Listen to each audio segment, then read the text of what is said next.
Hello everyone, welcome back to Gent Watches. Today we are doing your boy Kongming, Paribikome, episode 11. We're getting pretty close to the end of this season, which could potentially mean the end of the series, depending on if this show gets picked up for a season 2 or not. I really hope it does. I'm in a fantastic mood right now, because even though I'm very tired, I played basketball before, so I'm extraordinarily tired physically. Like, I can feel the exhaustion, but emotionally, I am extremely excited because not only am I going to watch Kongming right now, which I'm just very excited for, but also I just saw on Reddit a few hours ago. This is just like 2 or 3 hours ago, as I'm recording this video.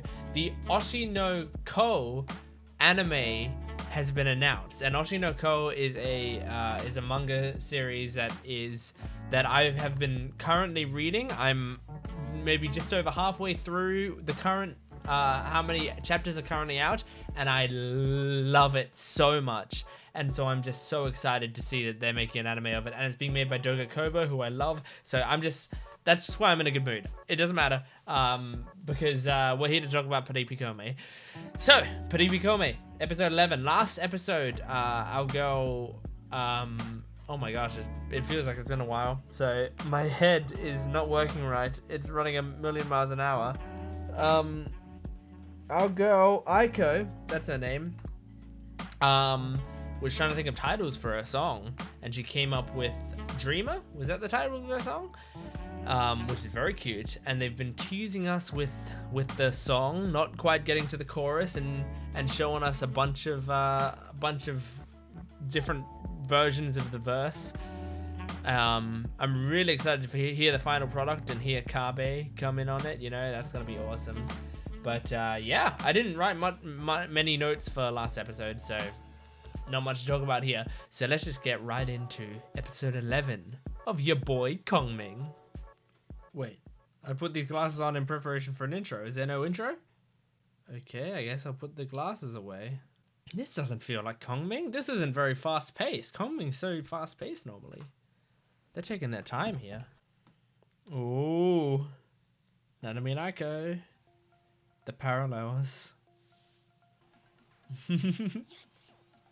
I love Aiko's outfit so much. I know I've seen it 1,000 times, but I love it. Okay, now's the intro. Chan chan, oh chicky chicky ban ban, oh chicky chicky chan chan, oh chicky chicky ban ban. Tonight, dun dun dun dun dun dun dun dun. Oh my gosh, oh my gosh. Dreamer? I'm so excited. Somewhere in Shibuya. Ah, that's kind of cool. Oh my gosh, that's gonna work. Kind of dirty. We're kind of buying votes. Yeah. Oh, they all don't look super happy about it.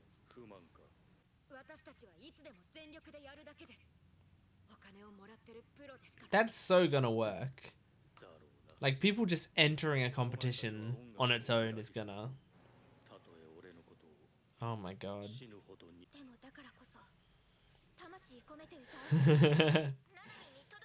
She's using it as fuel. Alright, what's the plan?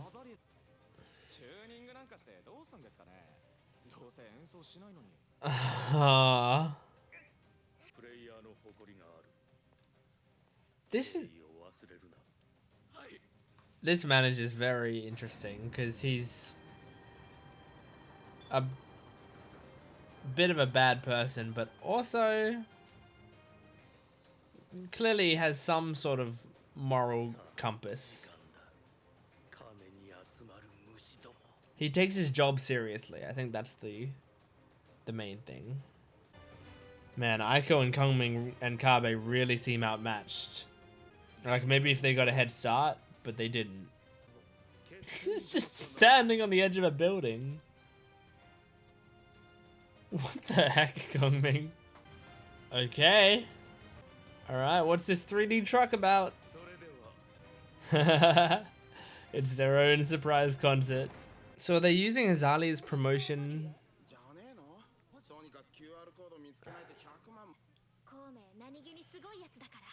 Casually amazing guy? She looks so cool. Let's do it.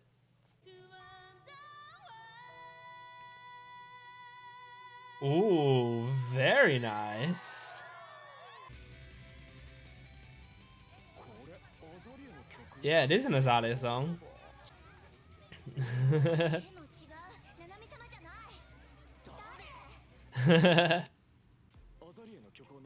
This is interesting. So they're using their promotion.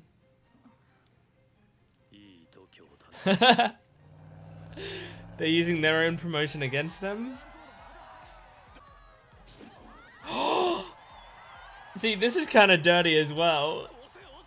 If the QR code is for their performance.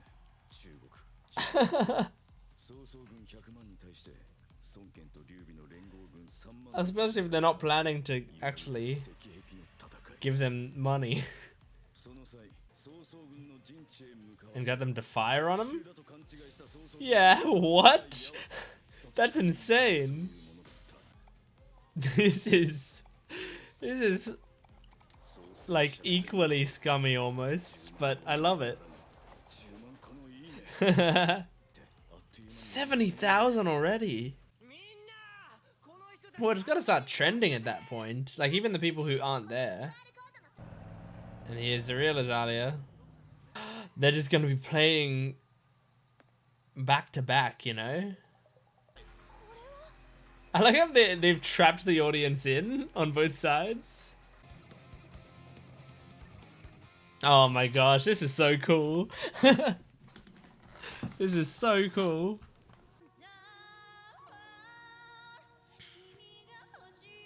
Oh, it's so cool hearing Nanami sing it after hearing Aiko singing it.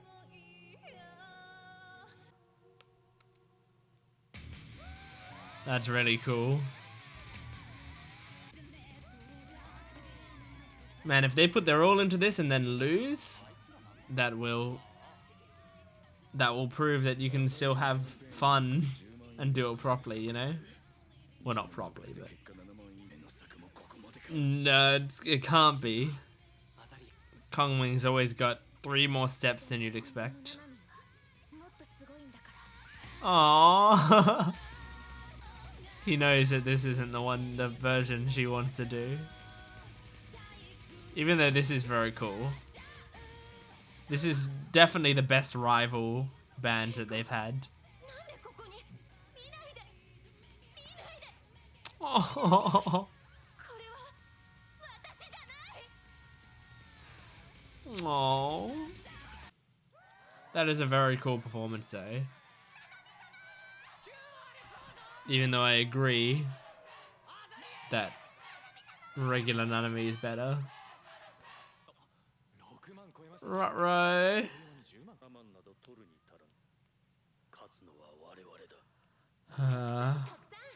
What's the plan? What's the plan? Alienation? What is this?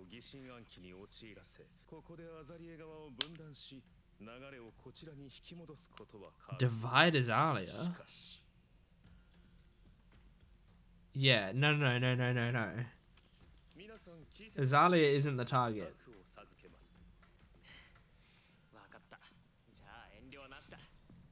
Okay, what's it gonna be? What's it gonna be?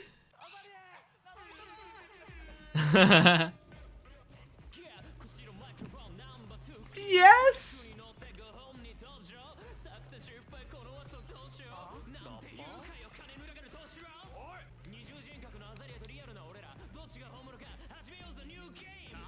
Oh, this is awesome! Oh, this is awesome!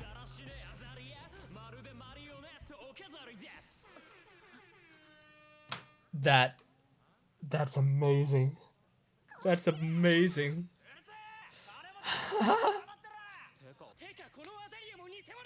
Oh. Oh no. It's like they're fighting scammy dirty play with dirty play. Oh, now it's all relying on Eiko. Oh my gosh. Ooh, look at this panning shot. Wow. Wow. Don't be the end of the episode. Are you kidding me? Are you kidding me? I'm sorry? That was legitimately 20 minutes. That might have been my favorite episode. I mean, come on, guys. That is top tier your boy Kongming right there. Oh my gosh, that is what I wanted and then some. And I mean, we haven't even finished this. Like, the next episode is when we're gonna hear Dreamer next episode, I think. I don't know how many episodes is your boy Kongming. Is it 12 or 13? Let me just see if I can quickly see that. Because it's 12 episodes. So next episode is the last episode. Oh my gosh, that was the penultimate episode. Next episode is the season finale. And we're gonna hear Dreamer, and oh my gosh. I'm so excited. I'm so excited.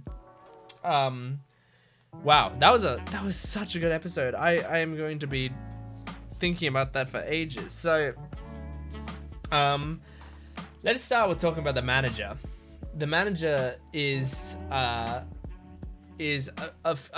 a few more dimensions than it initially seemed. He's clearly the scummy producer who uses money and any tactics that he needs to get his way. Now, the thing about this kind of character is very often with this kind of character,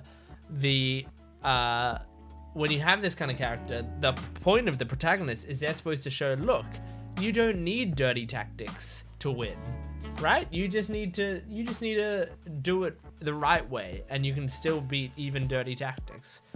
Well, not this show.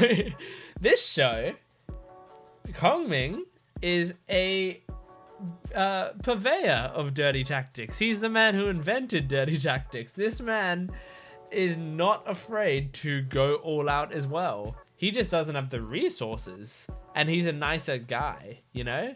Like, he's doing it for a bit more of a wholesome reason.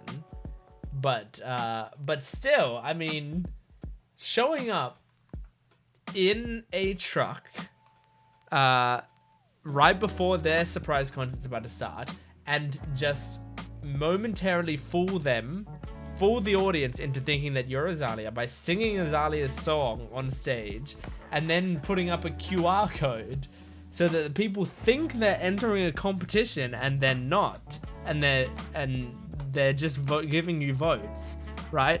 That's all very scummy. But of course, it's also very scummy to in a competition of first to 100,000 likes actually just say, like, just to throw money at the problem and buy likes, essentially. So both squads are doing dirty tactics, but I mean, yeah, it's I mean, we're rooting for Kongming and Eiko and Kabe, especially since if they succeed, that is also probably going to be in line with what Nanami wants, and maybe what the rest of Azalea want. We haven't seen as far into their thoughts on the situation as we've seen with Nanami. I feel like it's gonna be better for them in the long run, but I hope it doesn't just like ruin their lives. But yeah, I think doing all of that, and then when they actually do show up, to convince the audience that they're a fake Azalea and that the websites they're being sent to are scam websites is so dirty. I love it. I love it. That Kabe rap right there, that diss track that he did, is maybe one of my favorite Kabe things in the show. I think that might be my favorite Kabe rap in the show. I think it was his swagger, the lyrics on it, and just the flow of it. Not even necessarily the flow, but the way that the flow complemented the beat, I guess. It really worked for me. And I think maybe just the hype of the situation as well, you know? Like, in the rap battle, that was a very, like in the Kongming Kabe rap battle, that was a very hype thing, but the stakes didn't feel all that high. It was just awesome. But like, I knew no matter who won, Kabe would probably join them, you know, because it was all part of Kongming's plan and stuff. And yeah, but I just think it was really, really cool in this situation that I had all that hype built up of, oh, what are they gonna do? What are they gonna do? And then we have Kabe just giving them a diss track. And I love that. I love it. And it embodies hip hop in a way, because calling people out is a huge part of the essence of hip hop. Like, not letting people get away with being dishonest, you know, like ghostwriters in hip hop, super frowned upon, because it's like, if you're gonna rap it, you should have wrote it. That's the whole idea, right? And you basically never have rap that someone is rapping written by someone else, because that's not what you do. So you know, when people do have ghostwriters, or people suspect that they have ghostwriters, people call each other out in songs through rap, through hip hop. It's kind of the wondrous thing about hip hop is so reactive. Like, it is a genre which is very modern, specifically because it is constantly reacting to each other. Without certain songs coming out, other songs can't come out. And not just because they inspire each other, because they spark fury within each other, because they're fighting each other, because there's a competition there, there's a ladder.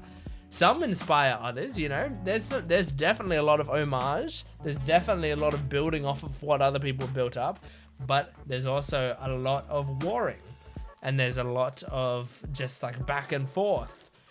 There's a lot of just references and parodies, you know, which other genres of music don't have that sort of conversation. I feel like I certainly haven't come across it, not to that extent. That's what makes hip hop so special, and so I just think it's just so cool to see Kabe just get on stage and do a diss track on them, you know, because what are they going to do? They can't sing a diss track back. They don't have that prepared, and even if they did, like, they were able to improvise it, they're not supposed to play instruments on stage or sing. They're not supposed to do that. So what do? It's great. They can't counteract it unless they just talk into the microphone, and it's not as effective and memorable to do that. And they're not trained to do that. They're not trained to have to debate people. So it's great. It's awesome. I love it. And yeah, it's kind of cool that Kongming had a plan that could have like torn Azalea apart and decided not to use that. It still seems this plan is kind of gonna tear them apart, doesn't it? Doesn't it seem like this plan seems like this could have been the sabotage plan? So if this is what the non-sabotage plan is, I would hate to see what the actual sabotage plan is, you know? Because this is one that's calling them all out and calling them phonies. But I guess the point, it's not calling out Azalea, it's calling out this group of people who they're claiming is not Azalea. So they're, I think, saying that Azalea is legit, these three are phonies, they're not the real Azalea. Which is interesting, because if they prove it somehow, but to prove it, they'd have to play instruments. Next episode, are we gonna get them, like the manager's gonna say, or they're gonna say to the manager, like, if we want to do this, we have to prove that we're the real Azalea, and the only way to do that is to really play our instruments and really sing on stage. And so we'd have a final showdown between Aiko, Kabe, and Kongming and Azalea, who are actually playing now. That would be pretty cool. That'd be a pretty cool finale. Oh, I'm so excited for next week. This is gonna be so good. Well, I'm still physically exhausted. Like, my body is aching and tired, but emotionally, I am content. I am happy. I am giddy, even. So, ladies and gentlemen, thank you for watching this episode. If you enjoyed it, make sure to subscribe to the channel. Please subscribe to the channel. It's really, really helpful for the channel, for the channel's growth. And if you liked the video, I know that you liked it. I'm rubbing my eye for good reason, I promise. But liking the video does really assist the channel. Subscribing really assists the channel. If you got enjoyment out of this video, those are things that like only take a second and are incredibly helpful. And you gain stuff out of it as well. If you enjoyed the video, you'll like other stuff I make, I promise. And comment down below. Join in the discussion. I've been loving the Kongming discussions. You guys are awesome at talking about the show. There's a lot of interesting things that I didn't notice in there. A lot of interesting insight. I don't know anything about the history side of things especially, so you guys know a lot more about that than I do. But you even have some cool insights on the character stuff. I find myself pretty good at interpreting character motivations and character tropes and how they flip on their heads and things from a writing perspective and a story perspective. I think I'm pretty decent at that sort of stuff because I've studied story structure a lot and I've watched a lot of character-driven media in the past. It's my favorite type of media.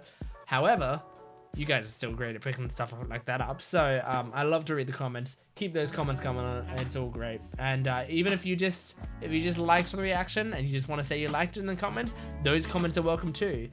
I really still also love comments that just say, loved the video, it's great.